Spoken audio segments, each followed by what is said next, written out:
chers amis, Excellences, Mesdames et Messieurs, en ce jour solennel, que la grâce et la paix de notre Seigneur Jésus-Christ soient avec vous. Frères et sœurs membres des conseils nationaux, régional et à vous délégués et invités au présent synode exceptionnel. Exceptionnel de par la grandeur de l'acte que vous avez posé hier au nom de l'Église évangélique du Gabon, en me proposant, moi, serviteur inutile de Jésus-Christ à la gestion de la région synodale Ogoué et Vindo Sud-Est. Je ne saurais me divertir de la connaissance des attentes que vous avez de moi.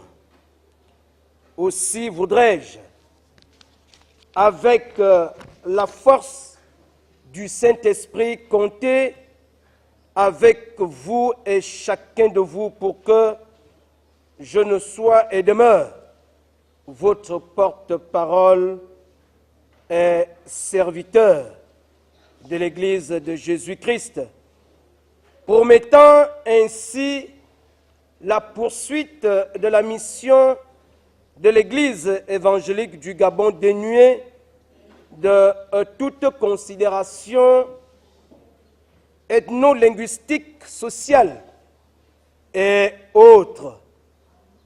En termes de priorité, et avec vous, je voudrais élargir, sinon poursuivre, l'évangélisation dans tous les départements ou sous-préfectures de nos 3 provinces, ça veut dire l'Ogoué Vindo, l'Ogoué Lolo et l'Owotogo.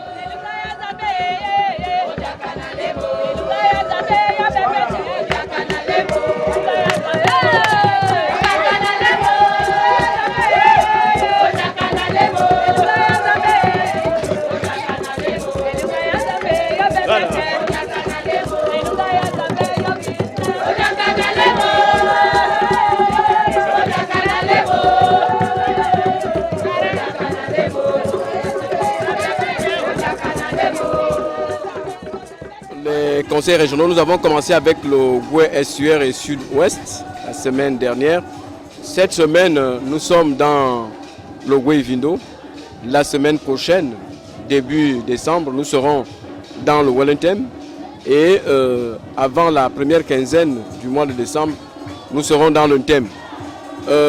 Ces installations obéissent à une disposition constitutionnelle. Cette disposition qui dit que le mandat des conseils régionaux a une durée de 4 ans. Et donc, après 4 ans, il faut les renouveler. C'est donc à cela que nous sommes en train de nous atteler. Oui, je ne veux pas celui qui me fortifie.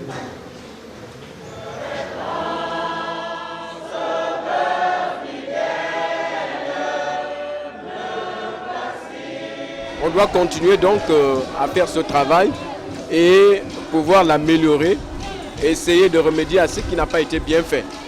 Et la solidarité, l'esprit d'équipe, parce qu'il ne s'agit pas de chacun de son côté qui doit accomplir sa tâche, mais en symbiose, chacun doit faire son travail et également aider l'autre à faire le sien.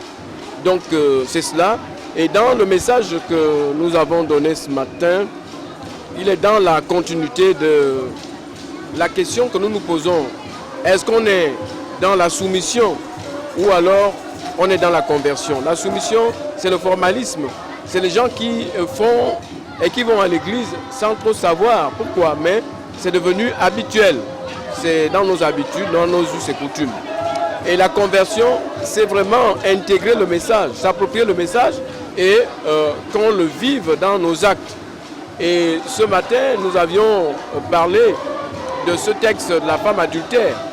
Et là, les pharisiens et les scribes restent dans la stricte observation de la loi, des principes, des coutumes.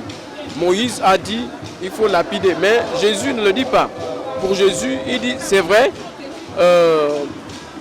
c'est écrit comme ça dans la loi, mais il faut préserver l'homme sur lequel la loi s'applique. L'objectif, ce n'est pas de tuer l'homme, l'objectif, c'est de le transformer. On ne peut pas transformer un mort, on ne peut pas transformer celui qui est déjà lapidé. Il faut donc donner une chance à ce pécheur de se ressaisir et de partir d'un nouveau départ. Voilà un peu le conseil. Dire que dans l'église, certes, il y a des pécheurs, mais le rôle de l'église, ce n'est pas de condamner les pécheurs, mais c'est de les transformer afin qu'ils deviennent des hommes convertis. La prochaine étape, ce sera donc OIM, et certainement nous resterons dans la même lancée, la conversion ou la soumission.